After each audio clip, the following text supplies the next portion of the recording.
अल्हम्दुलिल्लाह नहमदुहु व नस्तईनुहु व नु'मिनु बिही व नतवक्कलु अलैहि व नऊज़ु बिल्लाहि मिन शुरूरि अनफुसिना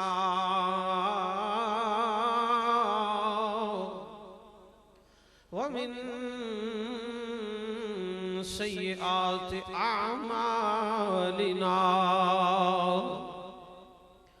मन यहदिहिल्लाहु फला मुदिल्ल लहु व मन युद्लिल्हु फला हादिय लहु व नशहदु अल्ला इलाहा इल्लल्लाहु वहदहु ला शरीक लहु व नशहदु अन्न सय्यदना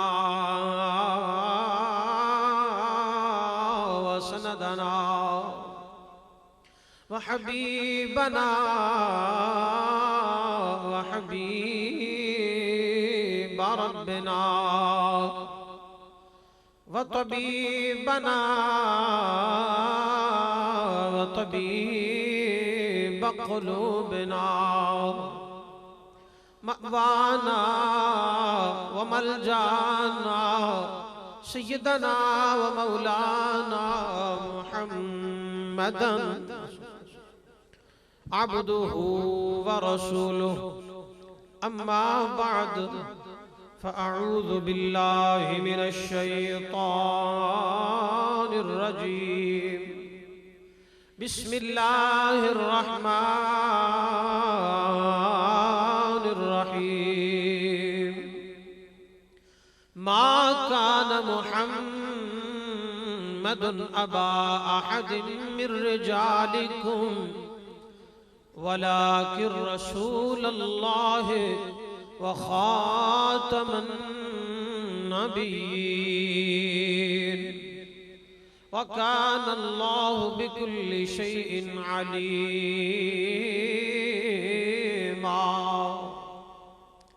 सदक़ल्लाहु मौलाना अज़ीम। तमामी अहबाब मोहब्बत और प्यार के साथ दुरूद व सलाम पढ़िए। अस्सलातु वस्सलामु अलैका या सय्यदी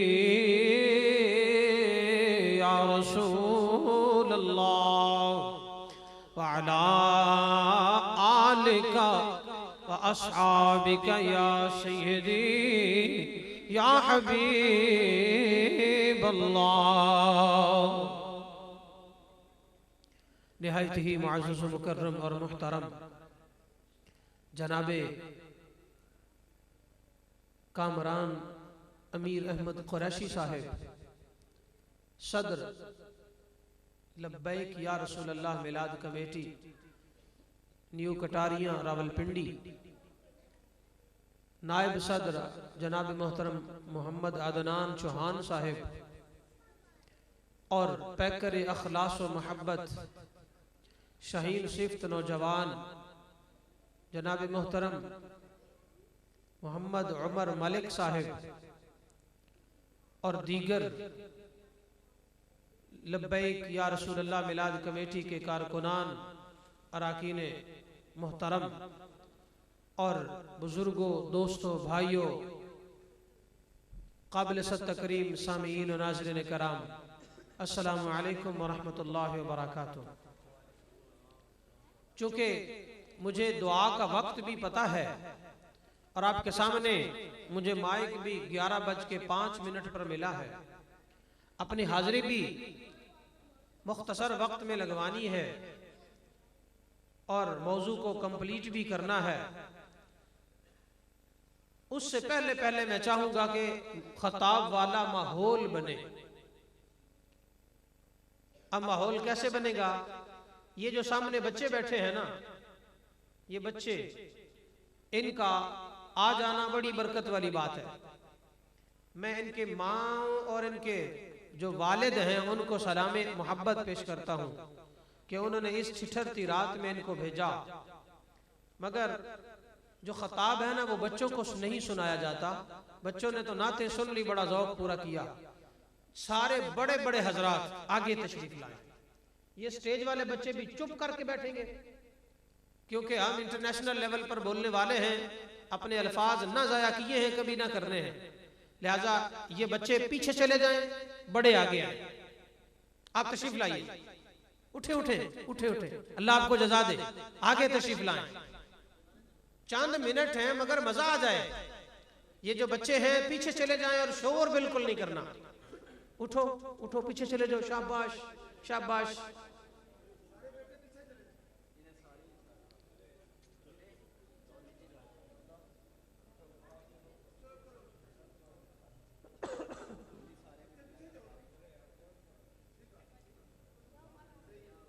जज़ाकल्लाह।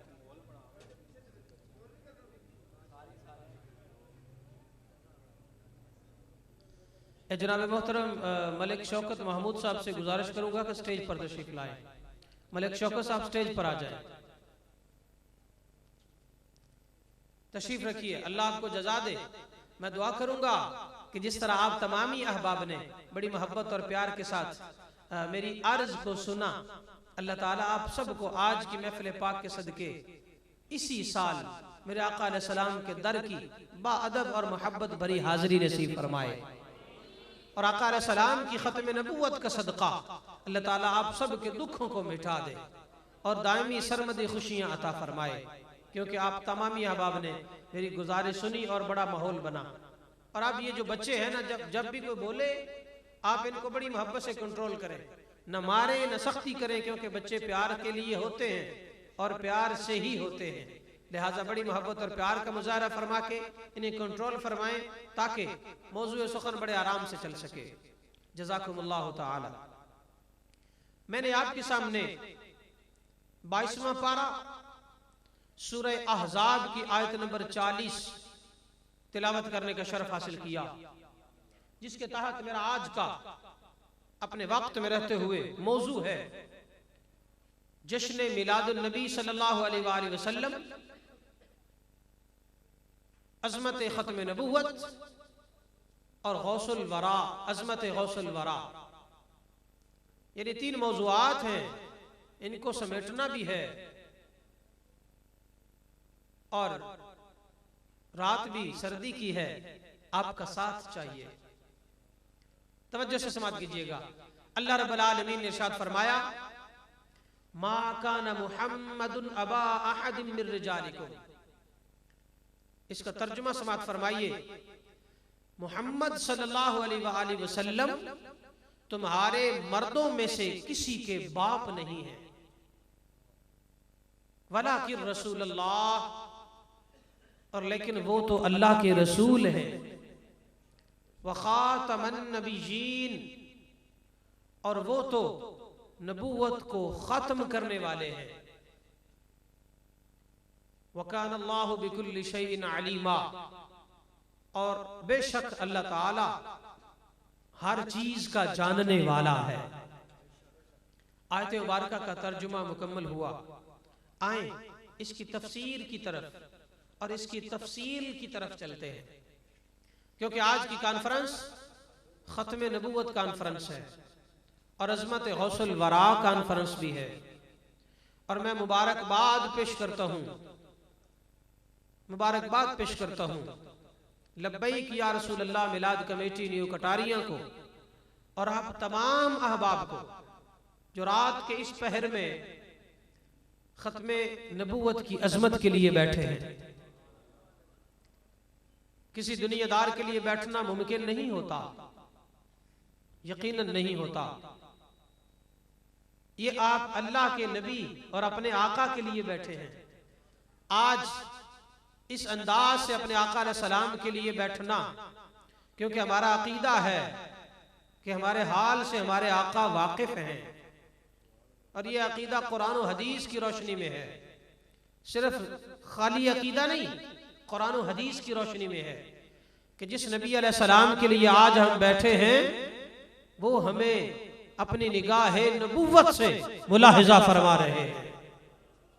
इसलिए इसी ईमान के साथ, इसी जज्बे के साथ बैठे कि आका अलैहिस्सलाम हमें मुलाहिजा फरमा रहे हैं और हमारी ये हाजिरी मकीन गुंबद खजरा की बारगाह में लग रही है। मैं भी इसी हाजिरी से पढ़ूंगा, आपने भी इसी नीयत से सुनना है और अल्हम्दुलिल्लाह ये हमारा ईमान है। अरे मैं मिसाल देता जाऊं अपने मौजू से की तरफ जाने से पहले, अगर गाजी मुमताज हुसैन कादरी शहीद रहमतुल्लाह अलैह अजमत तहफ़्फ़ुज़ नबूवत के लिए, तहफ़्फ़ुज़ नामूस रिसालत के लिए, आका अलैहिस्सलाम की शान को बुलंद करने के लिए अगर जेल में चला जाता है तो आका अलैहिस्सलाम गुंबद खजरा से 11 या 12 से ज्यादा मर्तबा तशरीफ लाकर फरमाते हैं कि ए मेरे मुमताज, तू परेशान ना होना, तो इस अडयाला जेल में अगर है तो यहां तू तन्हा नहीं है, मकीने गुंबद खजरा की निगाहे करम में है। तो जो उनके लिए कुर्बानियां देना वो उसे वो लावारिस नहीं छोड़ते। आपका यहां बैठना भी एक कुर्बानी है। और थोड़ा ही अरसा गुजरा है, आपने फैजाबाद की सरजमीन पर खत्म नबूवत की अजमत के लिए शख बस्ता रातों में, ठिठरते सुबहों में और कांपती हुई दिन और रात की सर्दी में जो आका अलैहिस्सलाम की खत्म नबूवत का डंका बजाकर शर्क का गर्ब दुनिया पर यह साबित किया है ना कि खत्म नबूवत पर किसी सूरत आंच नहीं आने देंगे। हम कट तो सकते हैं, हम मर तो सकते हैं, हम शहादतें तो पा सकते हैं, अपना सब कुछ लुटा तो सकते हैं, मगर आका अलैहिस्सलाम की खत्म नबूवत पर आंच नहीं आने दे सकते। आपका ये जज्बा अल्लाह की बारगाह में भी कबूल है और मेरे आका अलैहिस्सलाम की बारगाह में भी कबूल है। और पता है, अल्लामा खादिम हुसैन रिजवी साहब दामत बरकातुहुल आलिया ने बोल कर कहा था, चंद दिन पहले भी मुझे उन्होंने हुक्म फरमाया, बल्कि कहा ये हमारे लिए शर्मिंदगी की बात है कि इतनी बड़ी हस्ती हमें कहे कि हम आपका शुक्रिया अदा करते हैं कि आपने बड़ा साथ दिया और आपने इस तहरीक में जान डाली। वो कहते हैं, अल्लामा खादिम हुसैन रिजवी साहब फरमाते हैं कि हमें बड़ी मुश्किल से मामला लग रहा था। एक आका अलैहिस्सलाम की रहमत पर नजर थी, दूसरा अहलियाने रावलपिंडी और इस्लामाबाद पर नजर थी, मगर ए रावलपिंडी के वासियों और ए इस्लामाबाद के वासियों, तुमने आका अलैहिस्सलाम की खत्म नबूवत के लिए निकलकर ये साबित कर दिया कि सरजमीने रावलपिंडी हो या इस्लामाबाद हो, मुस्तफा के दीवाने सर्दियों की रातें हो या दिन की सर्दियों की बारिशें हो, ना इनके काफिले रुकते हैं ना थकते हैं, हर हाल में आका अलैहिस्सलाम की खत्म नबूवत के लिए कुर्बानियां देते हैं। तो इसलिए आपका ये बैठना आम सा नहीं है, बड़ा खास सा है। आज की बज़्म बड़ी खास बज़्म है। अल्लाह ने इरशाद फरमाया, मा कान मुहम्मदुन अबा, मुहम्मद सल्लल्लाहु अलैहि वसल्लम नहीं है बाप, मिर रिजालिकुम, तुम्हारे मर्दों में से किसी के। इससे तो ये भी पता चलता है अगर मर्दों में से किसी के बाप नहीं है तो पता चला उनका कोई बेटा ही नहीं है। जबकि आका अलैहिस्सलाम के तो 3 बेटे हैं एक रिवायत में, दूसरी रिवायत के मुताबिक आका अलैहिस्सलाम के 4 बेटे हैं, हजरत कासिम, इब्राहीम, ताहिर और तैयब अलैहिमुस्सलाम। तो अल्लाह ने फरमाया तुम्हारे मर्दों में से किसी के बाप नहीं। मेरी बात समझिएगा, बड़ी गौर तलब बात है। क्या मतलब? फरमाया तुम्हारे मर्दों में से किसी के बाप नहीं, ये नहीं फरमाया कि तुम्हारे बच्चों में से किसी के बाप नहीं, बल्कि मर्दों का जिक्र फरमाया। और पता है किसी को मर्द कब कहते हैं? बालिग होने के बाद। उससे पहले वो बच्चा कहलाता है। जब बच्चा छोटा सा पैदा हो, 1 दिन का, 40 दिन का, 2 महीने का, उसे कहते हैं वलद। वलद यानी नौ मौलूद बच्चा। जब वो थोड़ा सा बड़ा हो जाए उसे कहते हैं तिफल। तौफा और लाम, तिफल। वलद का माना नौ मौलूद बच्चा, तिफल का माना मौलूदियत की जो एज या उम्र है उससे थोड़ा सा अपर लेवल की एज का बच्चा। और जो बड़ा हो जाए वो रजुल। वो क्या कहलाता है? बोले ना, रजुल। रजुल का माना मर्द, मैन।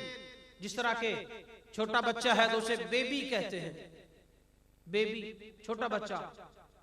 बड़ा हो जाए तो उसे मैन कहते हैं। उर्दू में चले जाएं, छोटे बच्चे को बच्चा बोलते हैं, और बालिग होने से पहले उसे नाबालिग बच्चा बोलते हैं, और जब बालिग हो जाए तो उसे बालिग मर्द बोलते हैं, क्योंकि बालिग होने के बाद ही उस पर नमाज, रोजा और बाकी चीजें फर्ज और वाजिब होती हैं। तो फरमाया तुम्हारे मर्दों में से किसी के बाप नहीं। ये नहीं फरमाया कि तुम्हारे बच्चों में से किसी के बाप नहीं। इसका नतीजा, इसका मतलब क्या हुआ कि आका अलैहिस्सलाम के 3 या 4 बेटे थे। अल्लाह ने अता किए, फिर वापस ले लिए, बचपन के आलम में ही वापस ले लिए। अगर वो होते तो वो नबी होते। आका अलैहिस्सलाम के बेटे होते तो वो कौन होते? नबी होते। मगर अल्लाह ने देकर फिर वापस ले लिए। दिए इसलिए कि आका अलैहिस्सलाम की जिंदगी में किसी चीज की कमी न रह जाए। आपको पता है कुफार कहा करते थे कि ये नबी तो नाउज़ुबिल्लाह अबतर है, इसका तो बेटा ही कोई नहीं, इनका तो बेटा ही कोई नहीं, कमी है। अल्लाह ने अता कर दिए और फरमाया ऐ महबूब अलैहिस्सलाम ये अबतर है, इन्ना शानिअक हुवल अबतर। महबूबा आप अबतर नहीं हैं, बल्कि आपके दुश्मन अबतर हैं। आपके दुश्मन अबतर हैं, आप अबतर नहीं है। इसलिए आका अलैहिस्सलाम को बेटे अता फरमाए और बचपन की आलम हालत तिफलियत में, हालत तफूलियत में ही अल्लाह ताला ने उन्हें वापस ले लिया। भला क्यों? इसलिए वापस ले लिया कि अल्लाह ने अपने नबी को आखिरी नबी बनाना था, आखिरी नबी बनाना मकसूद था, इसलिए वापस ले लिया। क्योंकि अल्लाह का एक ये उसूल है कि अगर नबी का बेटा हो तो वो भी नबी होता है। जैसे कि हजरत याकूब अलैहिस्सलाम के बेटे हजरत यूसुफ अलैहिस्सलाम, हजरत इब्राहिम अलैहिस्सलाम के बेटे हजरत इस्माईल अलैहिस्सलाम, इसी तरह दीगर अंबिया किराम उनका सिलसिला है। हजरत जकरिया के बेटे हजरत यहया अलैहिस्सलाम हुए। और अगर आका अलैहिस्सलाम का भी बेटा होता तो वो नबी होता। मगर अल्लाह फरमा रहा है मेरे नबी तेरा बेटा होगा भी, जवान नहीं होने दूंगा, क्योंकि आखिरी नबी तू है, तेरे बाद तेरा बेटा भी नबी नहीं है। एक बात हमें पता चल गई कि औलाद वापस लेने का मकसद क्या था कि आका अलैहिस्सलाम के बाद कोई नबी न हो। अच्छा, जब औलाद नबी नहीं है, औलाद को अल्लाह ने नबी नहीं होने दिया, तो कोई और माई का लाल कैसे नबी हो सकता है? जब सगे बेटों को वापस ले लिया तो कोई और दावा करने वाला कैसे दावा नबूवत कर सकता है? नहीं कर सकता। उसकी वजह यह है, उसका सबब यह है, जब रब्बे कायनात ने अपने ही नबी अलैहिस्सलाम के सगे बेटों को जवान नहीं होने दिया, मर्द नहीं बनने दिया और नबी नहीं बनने दिया, तो कोई और अगर दावे नबूवत करे तो वो झूठा साबित होगा। एक नुक्ता इसी आयत मुबारका के जुमले में। दूसरा नुक्ता वो ये है, फरमाया तुम्हारे मर्दों में से किसी के बाप नहीं। भला क्यों फरमाया? ये पूरी आयत अगर पढ़ी जाए तो इसमें अल्लाह ताला ने आका अलैहिस्सलाम की खत्म नबूवत का जिक्र किया है। किसका जिक्र किया है? खत्म नबूवत का।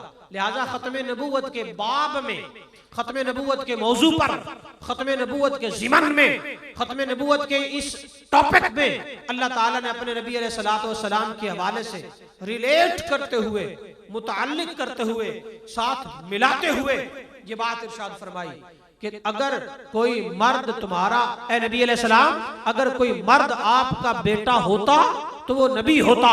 मर्द होने ही नहीं दिया आपका बेटा, यानी जवान होने ही नहीं दिया, लिहाजा नबी नहीं है। इसके बाद अगर कोई मर्द ये दावा करे कि वो नबी है, नाउज़ बिल्लाह, वो बरूजी हो या वो जिल्ली हो या फिर वो अपने आप को कुछ भी कहता फिरो, वो मर्द मुसलमा कज़्ज़ाब हो या फिर वो मर्द मिर्जा कादियानी हो या फिर वो मर्द मिर्जा कादियानी का कोई बेटा हो, वो कोई भी दुनिया का मर्द होकर ये दावा करे कि वो नबी है तो वो कज़्ज़ाब तो हो सकता है मगर नबी नहीं। वो झूठा तो हो सकता है मगर नबी नहीं। वो लानती तो हो सकता है मगर नबी नहीं। वो शैतान तो हो सकता है मगर नबी नहीं। वो रामाए दरगाह रब्बुल आलमीन तो हो सकता है मगर नबी नहीं। इसलिए हम कहते हैं कि जब अल्लाह ने कुरान में कह दिया कि मोहम्मद सल्लल्लाहु अलैहि वसल्लम किसी मर्द के बाप नहीं, इसलिए कहा मर्द के बाप होते तो मर्द भी नबी होता। लिहाजा जब कोई मर्द आका का बेटा नहीं है तो इसके बाद कोई मर्द नबी बन भी नहीं सकता, नबूवत का दावा भी नहीं कर सकता। एक बात आपके ज़हन में आ गई, इससे अगली बात, और अगर कोई दावे नबूवत करे तो वो कौन है? क्योंकि ये कुरान की बात है। कादियानी कहते हैं ना, not big difference between Mohammad सल्लल्लाहु अलैहि वसल्लम, बिटवीन इस्लाम एंड कादियानियत। मगर हम कहते हैं बहुत बड़ा डिफरेंस है। राना सनाउल्लाह जैसा लानती इंसान कादियानियों के कहने पर यह कह देता है कि इस्लाम और कादियानियत के दरमियान कोई बड़ा डिफरेंस नहीं है। नाउज़ु बिल्लाहि मिन ज़ालिक। आप आज आपको बताऊं कुरान की आयत, हम क्यों कहते हैं कादियानियत झूठे हैं और इस्लाम सच्चा है। हमारे आखिरी नबी आका अलैहिस्सलाम में क्यों कहते हैं? ये कुरान की ये आयत बता रही है, ये आयत बता रही है कि कोई भी मर्द क़यामत तक दावा नबूवत नहीं कर सकता। भला क्यों? कुरान ने कह दिया कि कोई नबी का बेटा नहीं हो सकता। अल्लाह ने अगर नबी किसी और को बनाना होता तो अल्लाह अपने नबी के बेटों को नबी बनाता, फिर हम महसूस कर सकते थे कि कोई और भी नबी हो सकता है। जब नबी के सगे बेटे नबी नहीं बने तो कोई और नबी नहीं होगा। लिहाजा कोई अगर दावा नबूवत करे तो वो कुरान की इस आयत की मुखालिफत करता है, और जो कुरान की मुखालिफत करे उसका नबी होना तो दूर की बात, उसका वली होना तो दूर की बात, वो मुसलमान भी नहीं है, बल्कि कुरान के आयत की मुखालिफत करने की वजह से वो दारा इस्लाम से खारिज भी है, वो पक्का काफिर भी है। बात समझ आ गई? जो दावे नबूवत करे काफिर है। क्यों? कुरान का ऐलान हो गया। इसलिए हम कहते हैं कादियानी काफिर है। कादियानी कल भी काफिर थे, कादियानी आज भी काफिर हैं, और कादियानी आइंदा कल भी काफिर रहेंगे। अलल ऐलान कहते हैं। और इसी पर पाकिस्तान का इंस्टीट्यूशन है, इसी पर पाकिस्तान का कानून है। 1974 के अंदर बाकायदा पार्लियामेंट के अंदर, पार्लियामेंट ऑफ पाकिस्तान के अंदर यह कानून मंजूर हुआ था कि आका अलैहिस्सलाम मोहम्मद सल्लल्लाहु अलैहि वसल्लम अल्लाह के आखिरी नबी हैं, उनके बाद कोई नबी नहीं। और जो दावे नबूवत करे, और वो कौन है? मिर्जा कादियानी या उसके मानने वाले, वो दायरा इस्लाम से खारिज हैं और उनका इस्लाम से कोई ताल्लुक नहीं। ये बकायदा कानून पास हो चुका। लिहाजा हम किसी और पर तो फतवा कुफर नहीं लगाते, पर कादियानियों पर जरूर लगाते हैं। फिर अगली बात यह है कि कोई अगर दावे नबूवत करे काफिर है पक्का, और अगर कोई ये कहे कि मैं मिर्जा कादियानी की इज्जत भी करता हूं, वो भी काफिर है।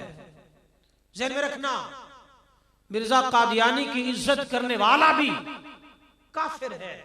वजह यह है, आपको बताऊं, मुझे चूंकि दुनिया भर में दीन की खिदमत करने का शर्फ हासिल है, इसलिए हम उलमा कुफर की मशीनें अपने पास रखे हुए नहीं हैं कि जो भी मिले उसे काफिर काफिर बनाते जाओ। नो नो, काफिर कहना कोई छोटा सी जिम्मेदारी नहीं है। किसी के बारे में फतवा कुफ्र लगाना कोई मजाक नहीं है। किसी को काफिर कह देना कोई सौखी सी बात नहीं है, कोई छोटी सी बात नहीं है, लिटिल थिंग नहीं है। किसी के बारे में फतवा कुफ्र जारी करना बहुत भारी जिम्मेदारी है। इस सब कुछ के जानने के बावजूद मैं अलल ऐलान ये कहता हूँ कि मेरे नबी आखिरी नबी हैं, मुहम्मदुर रसूलुल्लाह मकीने गुंबद खजरा आखिरी नबी हैं जो उनके बाद दावे नबूवत करे। या जिसने किया यानी कि मिर्जा कादियानी ने, वो भी काफिर है, उसके सारे मानने वाले भी काफिर हैं। नुक्ते जो आपके सामने बयान किए वो आपने सुने, उससे आगे चलता हूं। फरमाया वलाकिर रसूल अल्लाह। पता है हम कहां तक पहुंचे थे इस आयत में? मा कान मुहम्मदुन अबा अहदिन मिन रिजालिकुम, यहां तक पहुंचे थे। आगे चलता हूं। वलाकिर रसूल अल्लाह, फरमाया और लेकिन वो तो अल्लाह के रसूल हैं। मोहम्मद सल्लल्लाहु अलैहि वसल्लम तुम्हारे मर्दों में से किसी के बाप नहीं, और लेकिन वो तो अल्लाह के रसूल है। अच्छा, इसमें भी बड़ा अजीम नुक्ता है। फरमाया वो तो अल्लाह के रसूल है। पता चला जब अल्लाह ने रसूल कह दिया तो किसी के भी नबी होने का दावा करने की नफी हो गई। मेरी बात समझ आई? फरमाया और लेकिन वो तो अल्लाह के क्या है? बोलिए ना, अल्लाह के रसूल हैं। जब अल्लाह ने यह फरमा दिया कि मेरे मोहम्मद सल्लल्लाहु अलैहि वसल्लम अल्लाह के रसूल हैं, पता चला कि उनके बाद नबी होना तो बड़ी बाद की बात है। कोई ना नबी हो सकता है ना रसूल हो सकता है, क्योंकि वो खुद रसूल बनकर तशरीफ लाए। अब मिर्जा कादियानी